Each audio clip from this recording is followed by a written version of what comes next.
Thank you. Hello. Hello.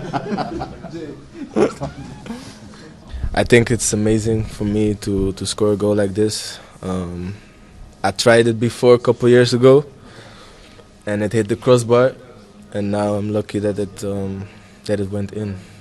Now I'm very happy. You think it's beautiful? Yeah, of course. If you say so, nah, it's a beautiful goal.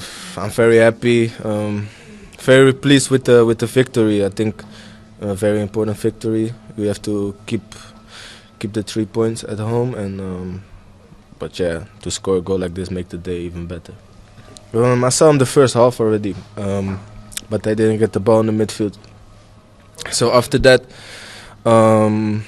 we put the pressure, and the second half. So I kept it in my back of my head that he's, in front of his goal the whole time, and we put pressure. And I looked at him, and then as soon as we won the ball, I knew where he was. So all I had to do was turn and just do it. Don't think, just turn and shoot. And I didn't even saw the ball going in. I just saw the stand up and went crazy.